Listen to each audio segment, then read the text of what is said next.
It's always a pleasure to be here. I've enjoyed coming to these FQM meetings for the last several years, except for COVID times. So my title is Old Dogs Can Learn New Tricks. Everybody, there's an old saying that says you can't teach an old dog new tricks. And the reason for this title is because most of the materials that I'm going to talk about are not particularly new materials, but people are doing a lot of new things with them, and they're pretty exciting. So I'm from the University of Tennessee at Oak Ridge. This is my group at the university. And of course, the one person who's here at the meeting, Richa, is not in this picture. She was actually working at Oak Ridge on the day this picture was taken. So about 30 miles away from our university, Oak Ridge Lab, and there are lots of user facilities at Oak Ridge that you might take advantage of one of these days. Jeff mentioned the Spallation neutron source and the hyper. These are really fantastic facilities for neutron scattering. We have a nano center called the Center for Nanophase Material Sciences. It's open to proposals. We also have high performance computer. I think that's the fastest. And I always make sure to say non-defense computer in the world right now, at least. And they're constantly building a new one. So I've been making materials for about 30 years now, and that caused me, like for a recent conference, I kind of looked back and was trying to figure out what has changed over the last 30 years in terms of how we approach making materials. And so one of the reasons I got into materials is because, from what I can see, there's three main drivers of new physics, and I mean brand new physics. One is new theoretical ideas, and so we've recently witnessed that with a lot of these topological ideas. So a lot of these topological materials are not new materials either, but we're seeing them in a new way. New experimental probes can also drive science. Think of something like the scanning tunneling microscope, how much things have changed after that was discovered. And new materials can also drive science quite a bit. So that was one of my main attractions for moving into new materials. And so high temperature superconductors are a good example. And over the pandemic, I was watching this nice talk by Steve Kivelson, who's kind of reviewing after a third of a century of studying ITC, what have we actually learned? And so one thing we learned is that the phase diagram is really complicated. And he was basically explaining how we're now confused at a deeper level. But these materials are still quite confusing. But what they've done over the last 30 years is kind of given us, this was sort of the guiding star or something. This was the problem to be solved in condensed matter for a long time. It was almost the center of gravity, and a lot of the top minds were focused on it. And the fact that a lot of the top theorists couldn't really understand cuprates very well, that sort of helped us set the stage for how we approach finding new materials.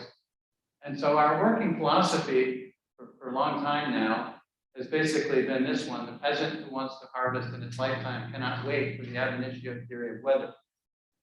So we just got in the lab and made stuff, right?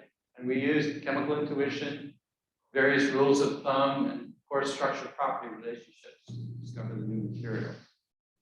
And so this sort of philosophy held for quite a long time, actually. And this is a report we did, and this is a meeting we had in 2016.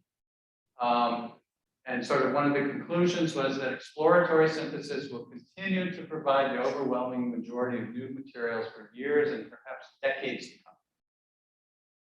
come. But since then, I can't help but feel that some sort of an era has passed, because I don't know that if we had the same meeting today, we would necessarily come to that same conclusion. And I think there's really been a quiet revolution over the last 5 years or so.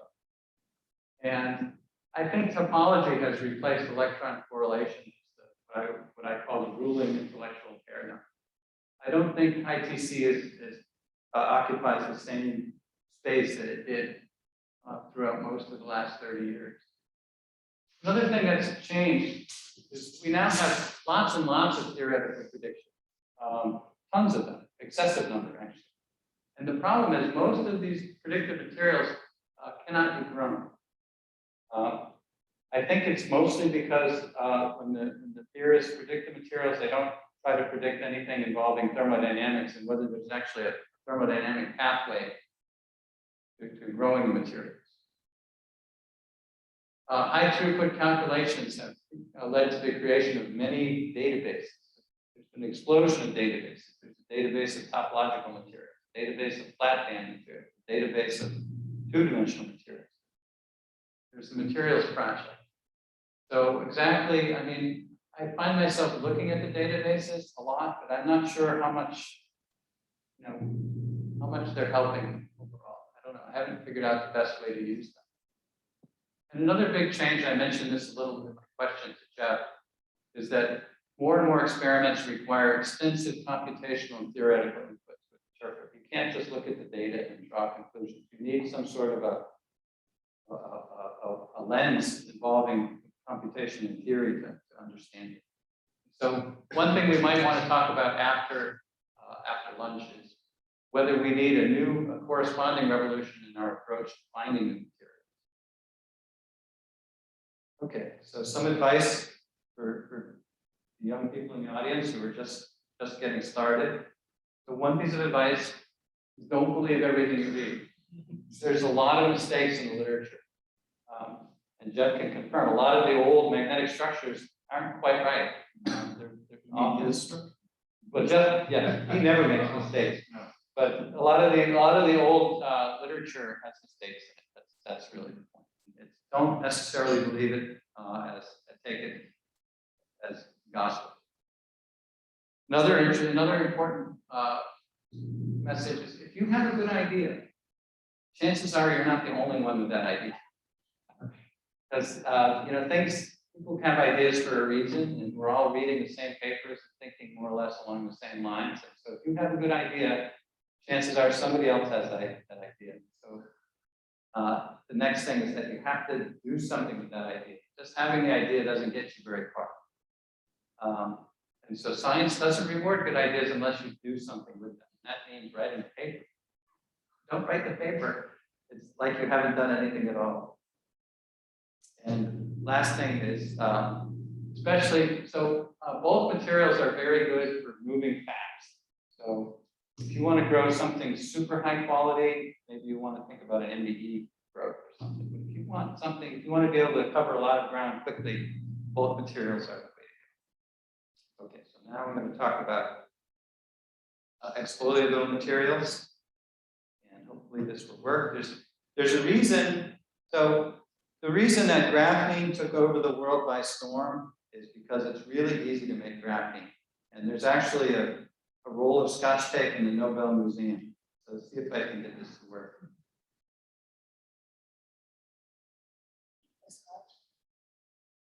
And gently lay it down on a flat surface. Next, take clean metal tweezers and pick a thin graphite plate. And then place this gently onto the Scotch tape. Next, fold the Scotch tape at the edge of the graphite plate. Peel it off gently and do this step several times until you obtain a nearly transparent region on the Scotch tape.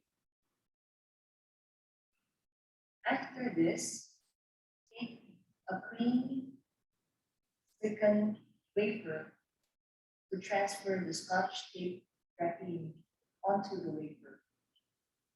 Use plastic tweezers and gently rub the area of the Scotch tape where graphene may potentially be. Slowly peel off the Scotch tape so as not to break any potential graphene sheets. Use an optical microscope to view and find graphene. Graphene appears as a purple spot on the screen. At the center of the screen is multi-layer graphene.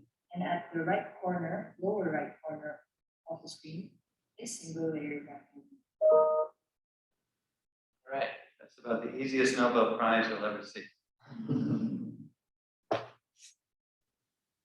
Okay, so that's how you make graphene. Don't underestimate. I mean, it's simple, it's quick and easy and simple, and that's why so many people were able to jump into this field.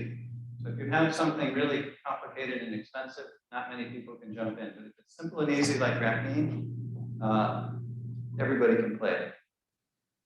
Okay, so I'm going to talk about some of the things that people are doing with these exfoliable materials. And so let's start with the single layers. And we're going to talk about things other than graphene. So the first one I'd like to talk about is this MOS2. This is a transition metal dichotogenide. And so this really ignited interest in other 2D materials besides graphene. And what was so exciting is that MOS2 has an indirect gap in the bulk. When you make it into a single layer, it turns into a direct band gap material. Direct band gap materials are really exciting for optical applications. So if you want to absorb photons, you're much better off with a direct gap. And so the idea was maybe we could make photovoltaics that have just a single layer. We could save a lot of materials and expense, and then high performance photovoltaics and all kinds of interesting applications. So this really got everybody excited. And then people started making field effect transistor devices using these semiconductors, right? MOS2 is a semiconductor, and so it actually gives, you might be able to compete with silicon and other semiconductors. So you can make these little devices where you have a source, a drain, and a gate, and you can control the location of the chemical potential of the gate voltage. You can switch it on and off and so forth. So people started looking at all kinds of transition metal dichotomogenides, often referred to in the literature as TMDCs. And so this chart, which comes from this book, these are the elements that form. So the chalcogenides we're interested in are sulfur, selenium, and tellurium. And so all of these colored boxes will form layered materials of these elements. And these lined in boxes have at least one or two that form a layered material with those. And so the structures of these TMDCs are layered. And the idea is you have your metal ion in the middle and your chalcogens outside here. And you can have two types of coordination, trigonal prismatic and octahedral. And so in the trigonal prismatic, you'll see that these corners are corner of this triangle lines up with the corner of that one, and it's in the middle here. And so this common structure types are here, 1T, 2H, and 3R. 1 refers to the number of layers, T is trigonal, H is hexagonal, and R is rhombohedral. And those are just the common structure types. So beyond TMDCs, there's all kinds of other possibilities, including halides.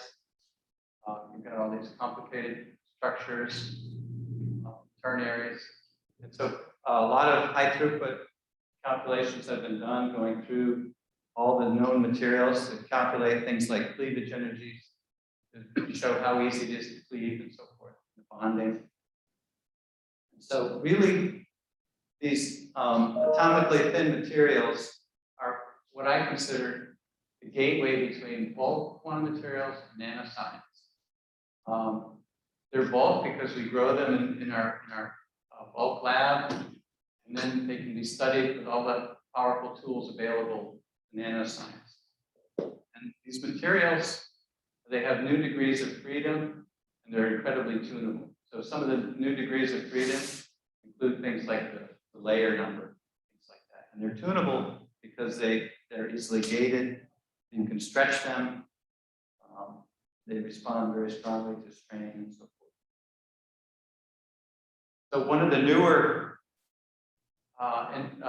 areas of interest involves making magnetic materials that are essentially single layers.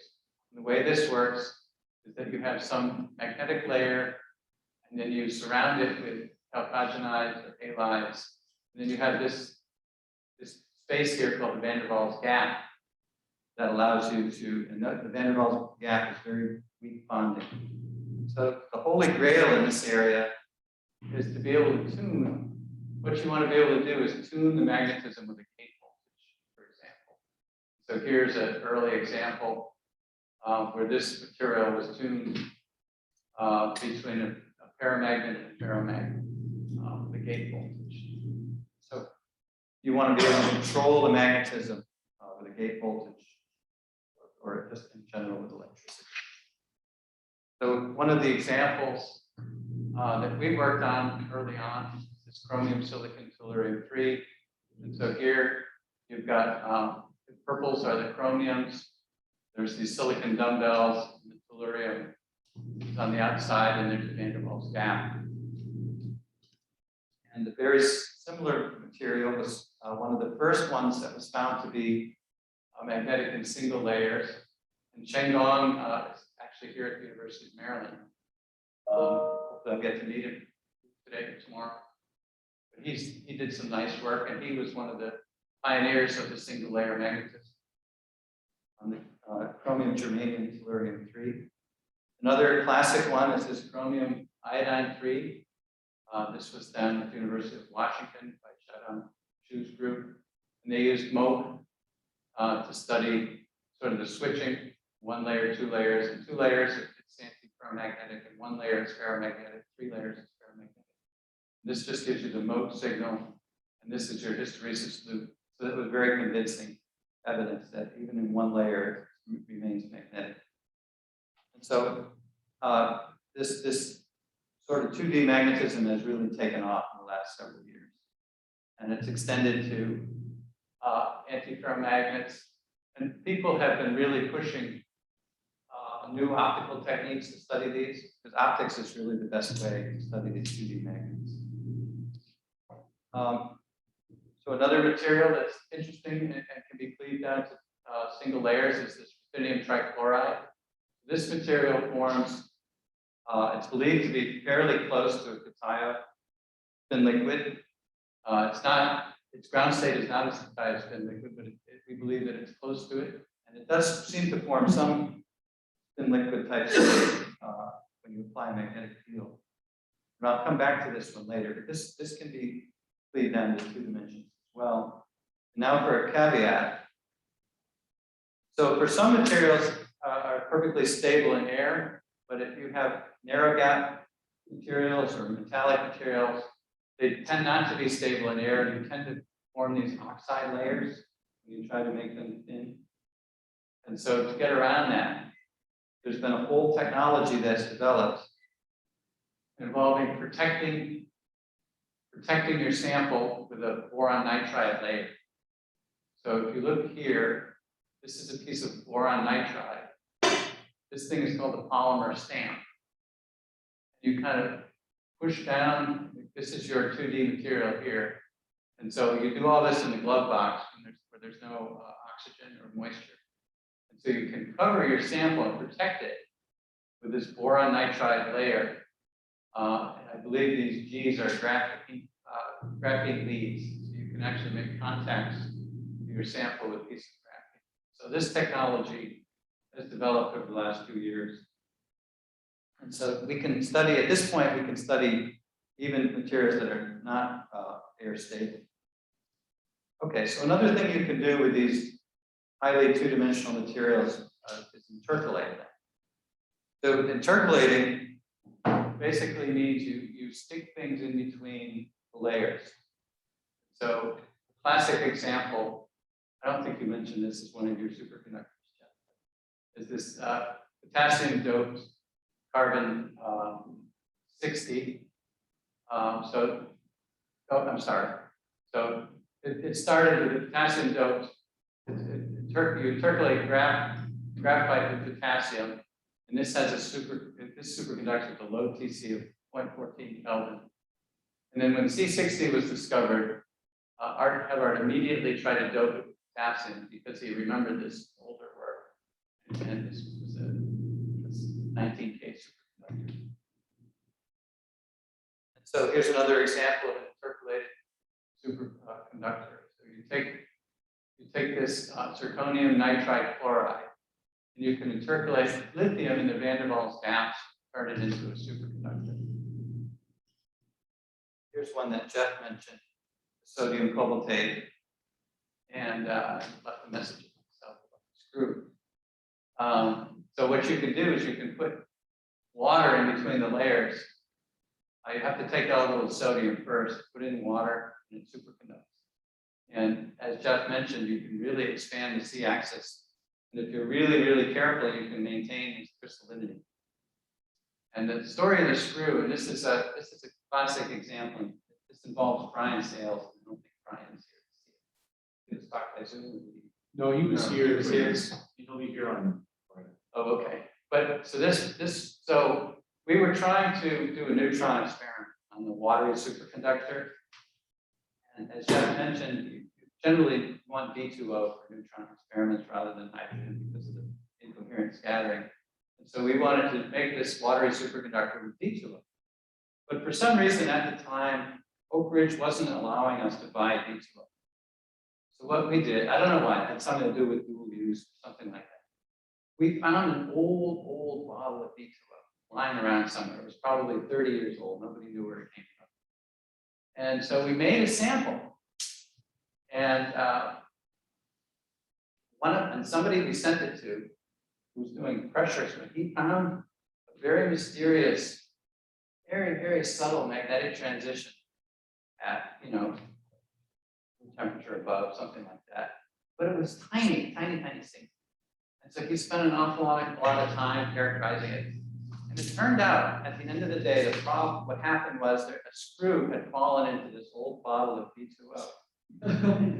And that was enough. Just the screw in the bottom of this D2O was enough. And the squid is so sensitive, right? The magnetometer is so sensitive that it caused a little bit of paramagnetism in this sample. So, but that's a lesson. You can't, any kind of paramagnetic impurities, you can't be too careful because the squid can pick it up no matter, I mean, we're talking, probably nanograms or something. The magnetic tweezers is another. Yes, absolutely. And the one, there's another famous example where this was one of the hexaborides grown out of an aluminum flux. The iron impurities were plating on the surface. That's another classic. Sorry, can I ask a quick question about the previous one? Is the water only playing the role of separating the layers here, or is it does it affect somehow else? Like it's superconductivity just happening because you separate the layers with the water? Is there some other solvent that you can maybe put in that would also do the same effect? No, I think it's deeper than just separating layers. I'm sure the water is involved in the chemistry, but I honestly don't remember this well enough to remember exactly what was happening with the bonding and so forth. In the calculation, it doesn't do anything, just separates. Yeah, just We and other people for doing calculations for trying to find any sort of bonding or any effect on. It's just a separation? We couldn't find it. Okay, it just makes it 2D. And then it just makes it more 2D. Okay. At least on the computation level, it just makes it more. Okay, but nothing else was discovered besides water to make it superconducting. Is that right? Okay. Yeah, that's why we were looking for it. Okay. Yeah. Goes in, or is there some other solvent that goes in that doesn't do it superconducting, or maybe just other solvents don't go in? I think other solvents can go in. I mean, we can. Yeah. I mean, this is we worked There on were this some like theory ideas. this is almost 20 years ago. Oh, sorry. So this has been around for quite a while. I think the hard thing here is not have water. I think this was 2003. I remember the story that you leave this crystal on your desk, moisture in the air. Yeah, that's probably how it was discovered. And I don't remember if this is the one where they were dunking in various alcoholic beverages. No. That was iron based. That was the That was ignoble price.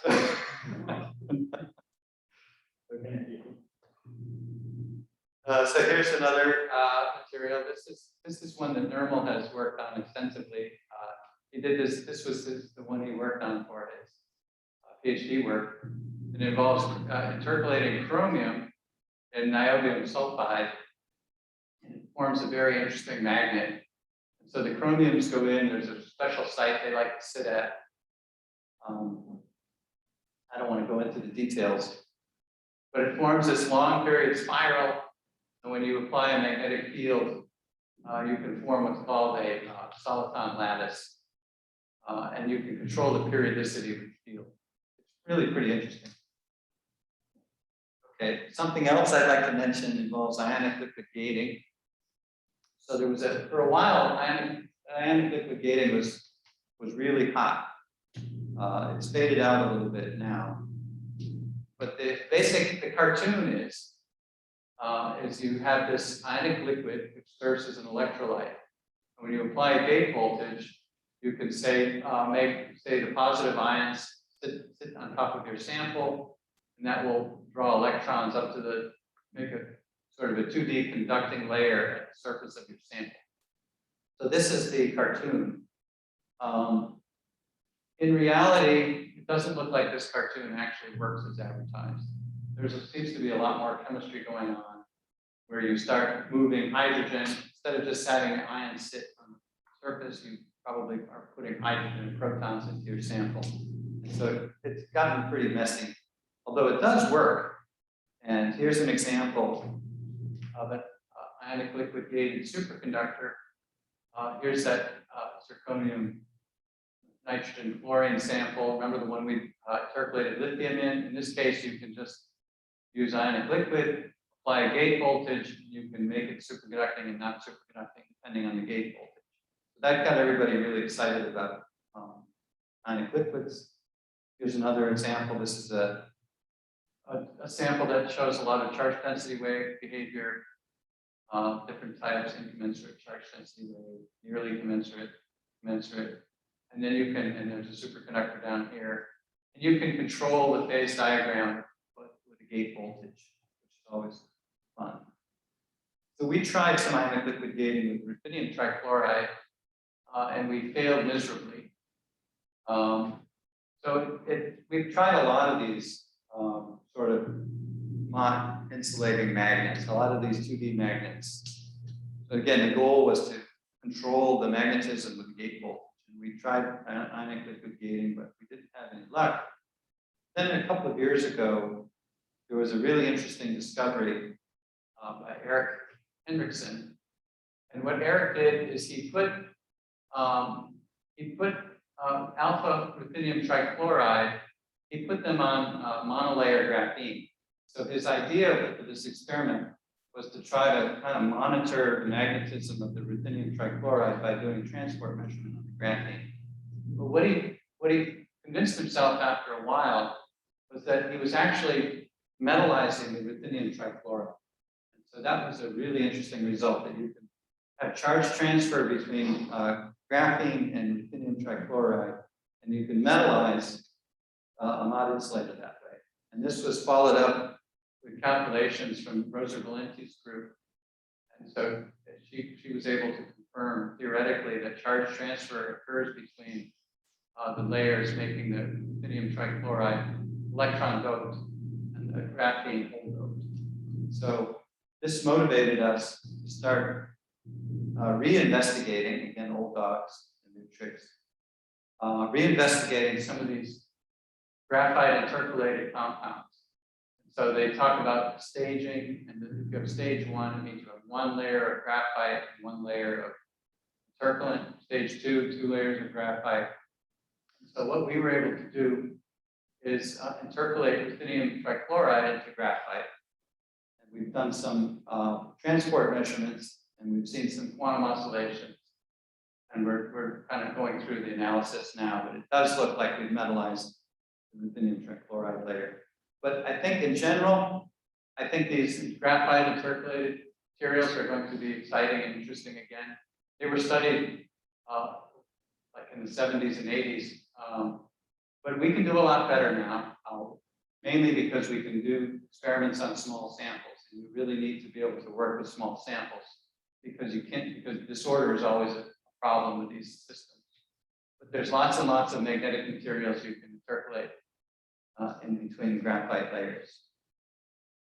So another thing that people are working on involves stacking of 2D materials. So one of the classic papers in this field, kind of before everybody got too excited, was that they put graphene on top of yttrium iron garnet, right? So this is an oxide, a magnetic oxide. They put a piece of graphene on it, and they were able to measure an anomalous Hall effect, which kind of indicated that the graphene became magnetic. And so nowadays, people talk about proximatized materials, and this would be a good example, and where the idea is that proximity effect is the important physics. And so the dream, of course, is to be able to stack various 2D materials mechanically, kind of like these Lego bricks, and kind of design from the bottom up any material that you want. And so people have been working on this for the last several years. Here's an example of the stacking facility at Columbia. This is a few years out of date now. It's probably a little more complex than this by now, but it's still relatively straightforward and simple to start doing this stuff. We've heard about the Moire Physics. So you put, in this case, was two pieces of graphene on top of one another with a twist angle, and by varying the twist angle, you can change the electronic structure, and you can sort of make the bands more correlated, and you can see lots of interesting. So it's a way of bringing in correlations into this graphene. So some recent developments involve quantum anomalous Hall effect. This was observed in this particular system here, these MOTE2 tungsten diselenide heterobilayers. And this figure will just give you an idea of how complex some of these materials can be. And I hadn't fully appreciated this at first, but even the layer distance. So if you look over here, so the layer distance changes. So the spacing between the layers changes depending on the position. And these systems are also quite disordered. So there's a sort of Moire disorder. You can have local twist angles that are not quite the same. So understanding all of this is actually fairly complex. So some of these, Can I ask a question? sure, Is the layer disk, is that mapping on top of the Moire pattern? yes, Yes. yes. Yeah, no, this is, it just, yeah, it does get complicated. I just assumed they were the same when I first, started thinking about it, but they do, I guess. Yeah. So one very recent development is using robots to assemble these 2D heterostructures. So up to now, most of the breakthroughs have occurred through very patient student labor, I would say, long hours in the glove box. There's human limitations, but in the next several years, I think robotics are going to take over this field. Sort of proof of principles have been shown. There's machine learning, machine computer vision, all kinds of things that can help. There's a company called HQ Graphene that doesn't sell the robotic part, but it sells all the stepper motors and everything to do it. You can kind of do it with a gamepad controller, something like that. So you can stack on, right now you can just, for about $50,000, you buy this thing from HQ Graphene. You can set it up in a glove box and you can stack sitting at a monitor. You don't even need to go into the glove box yourself. All right, so let's talk a little bit about how most of the 2D materials are grown using a technique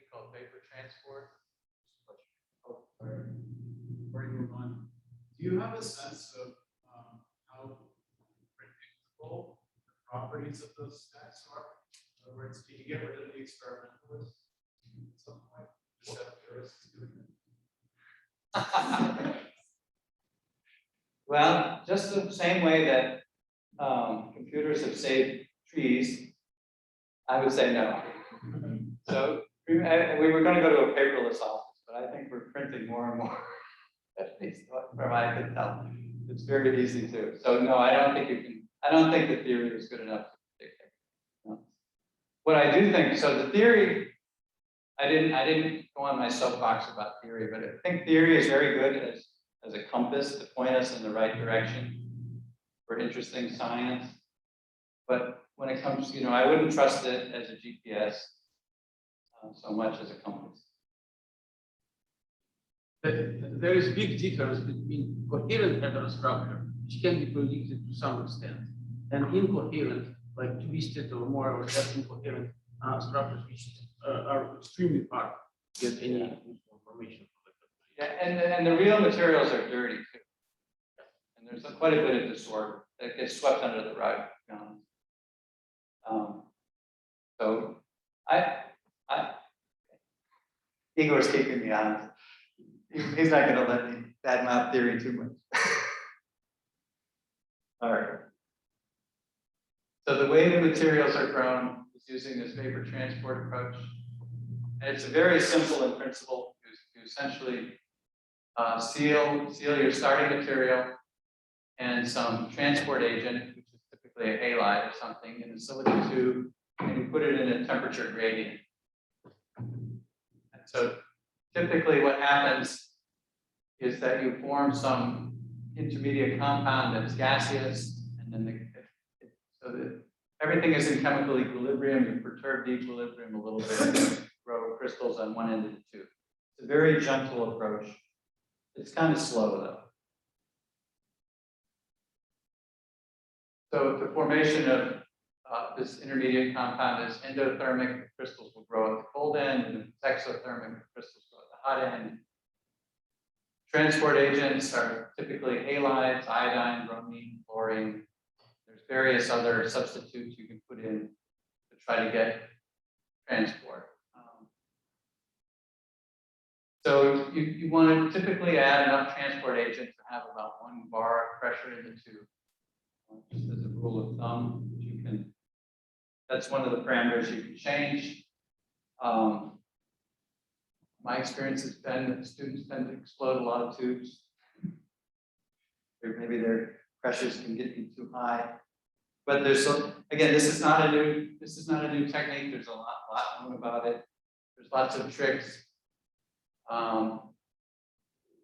Most of it is empirical, to be honest. You can try to do some calculations, but some of the tricks, like using larger diameter tubes can help.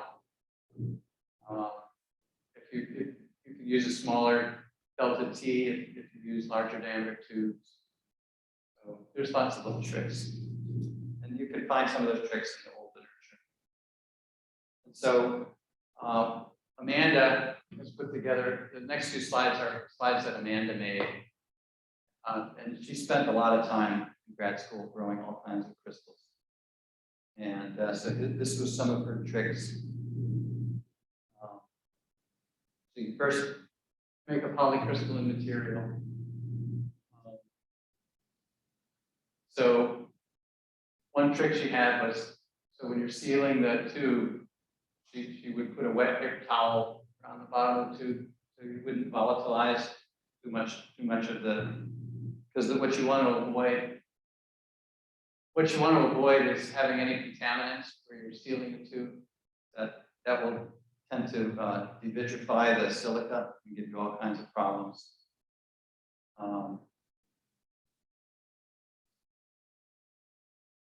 So first you want to make a nice polycrystalline sample.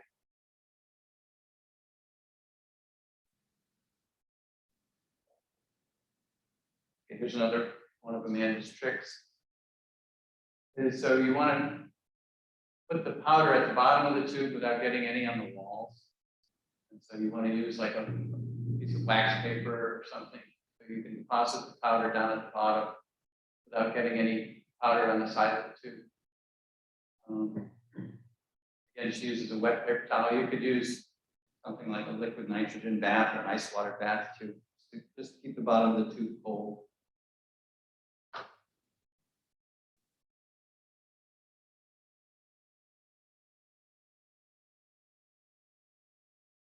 Yeah, so your tube length depends on the temperature gradient of your furnace.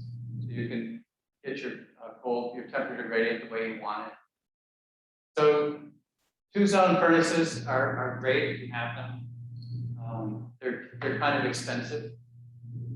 So what we did is we ended up calibrating a bunch of these very inexpensive mini mite furnaces.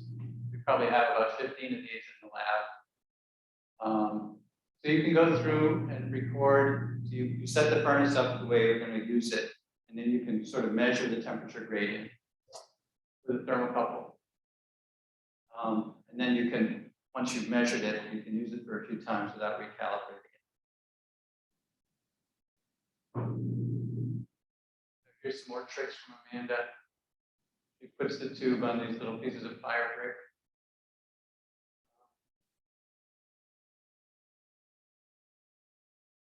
So she has her temperature gradient all measured in the furnace.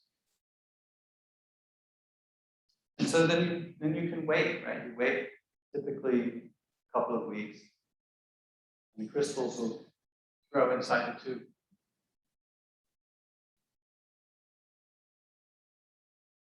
So some of the things if your crystal growth isn't working well, you can change the amount of transport agent, try a different temperature.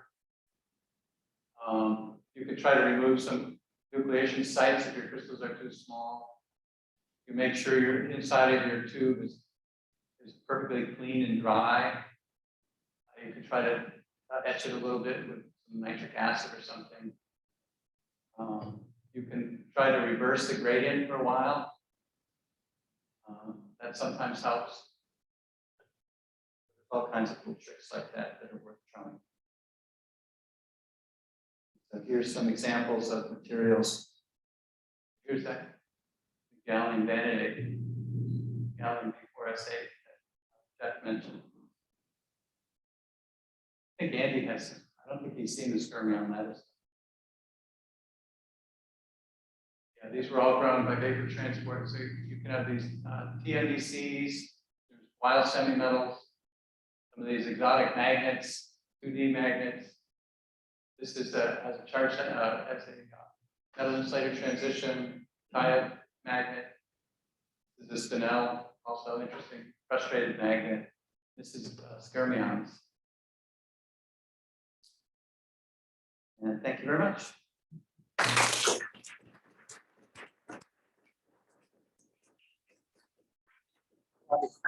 What crystal are you growing in? Yeah, that's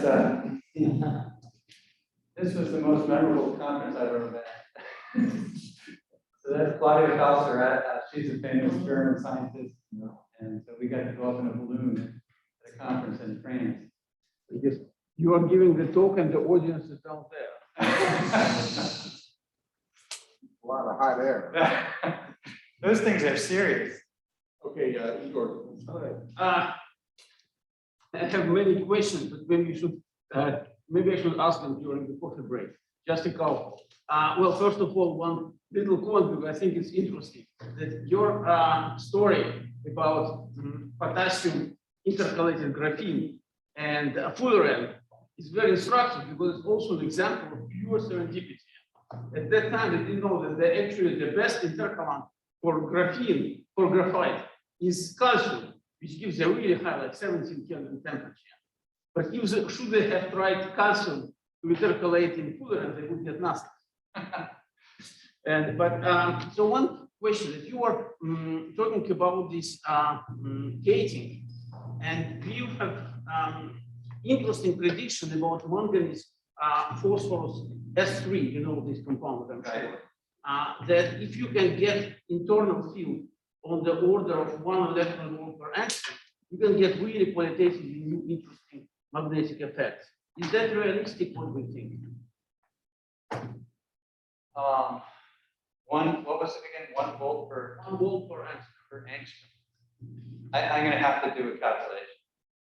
But we'll chat about that. It might be reasonable. And another question with your technology, how difficult is to grow generous materials? Like again, the same phosphorus chalcogenide, like manganese, PS3, FEPS. Those are easy to grow. Can you grow generous compound where sulfur will be on one side and selenium on the other? Okay. Maybe. That I don't know what will happen. Whether we have a preference to go on one side, I don't know. That's a good question. I haven't tried it, but you never know. You should know because there's very interesting Okay. things coming out from calculation. Okay. Sam, I have a question about the chloride graphite. So it's a very large molecule. So how is percolating graphite? Talk about the process. Yeah. So it is a large molecule. And I actually don't know much about the thermodynamics driving the.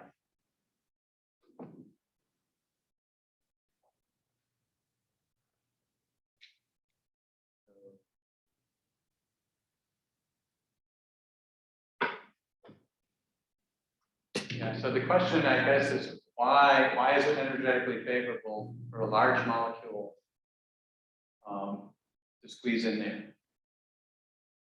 Is that the question? Yeah. And how? And how? How do you do it? Well, how do you do it? You just seal them in a tube, and nature wants them to be interpolated.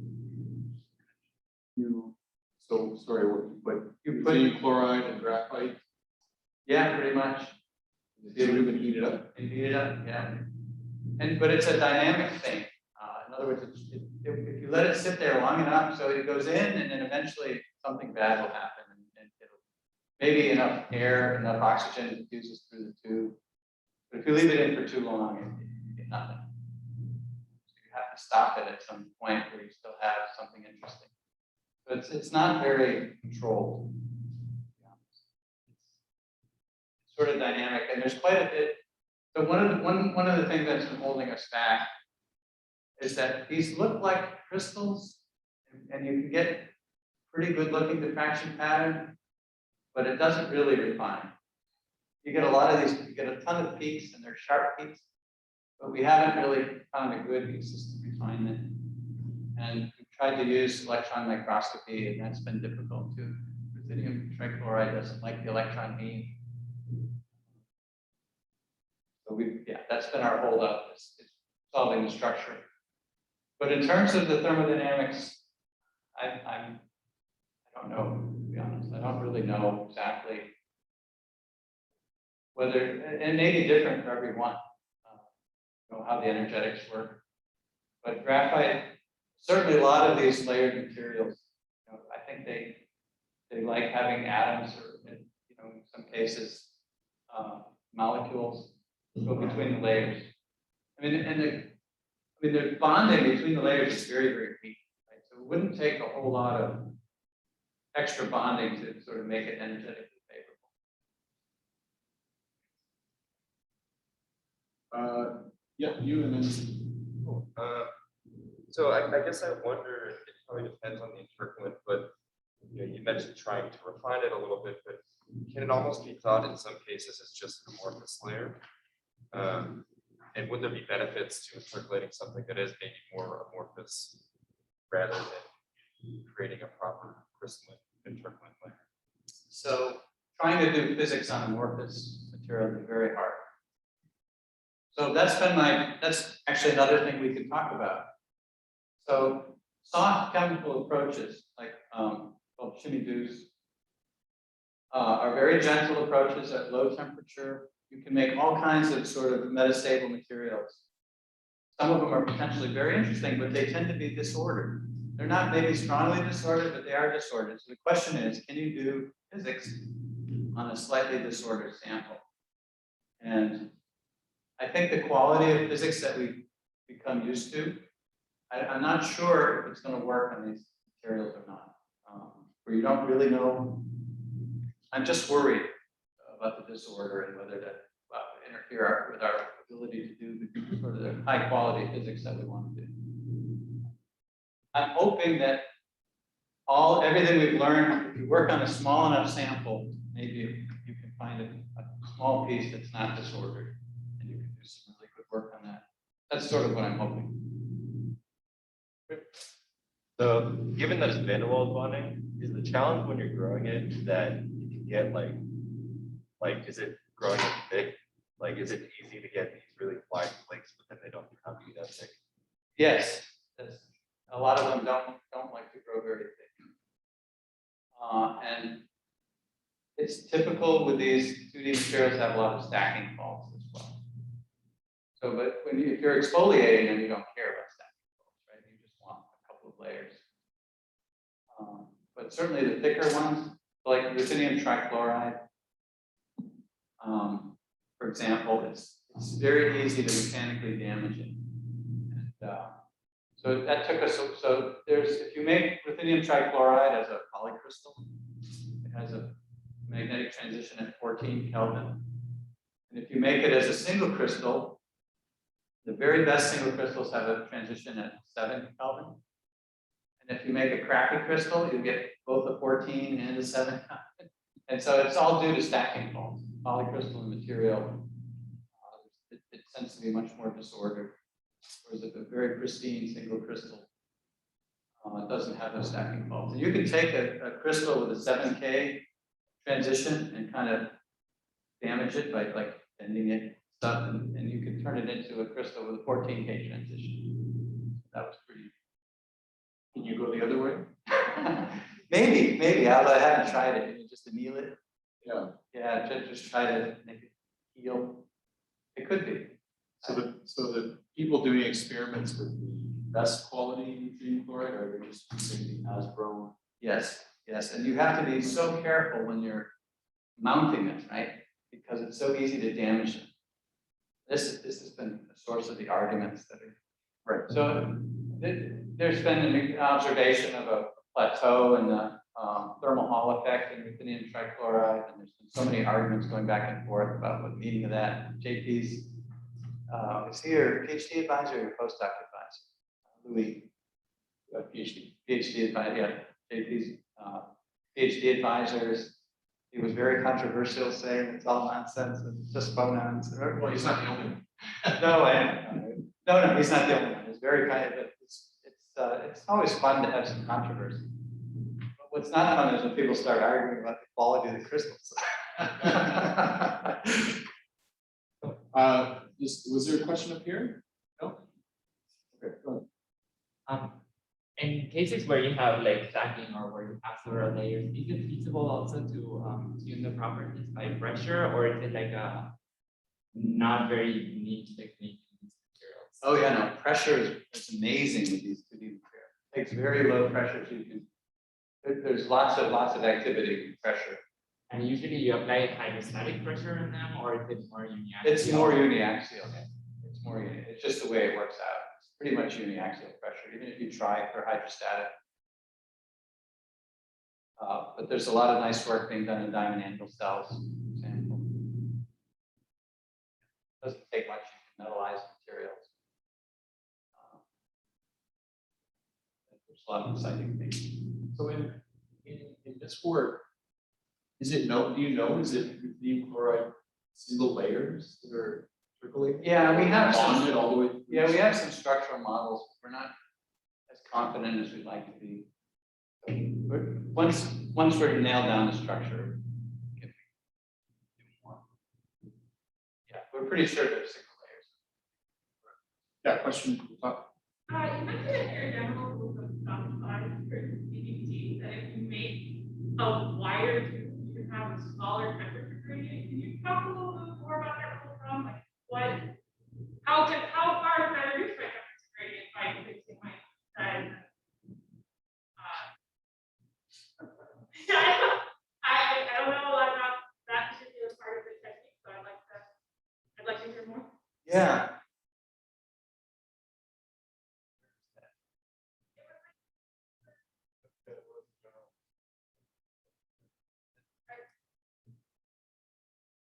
But yeah, one of the first crystal growth by chemical transfer reactions at the very top of the slide. Yeah, right there, that's your last point.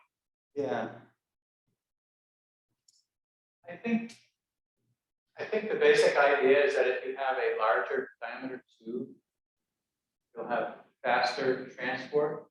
Oh, okay. And so you don't want it to be too fast, right? So if by reducing the temperature gradient, you could slow down the speed of the transport. I think it's that simple, to be honest. I just think you don't want to, this is a slow and gentle growth. And so you don't want it to go too fast, or else you'll either nucleate too many crystals, or you'll end up with polycrystal and stuff.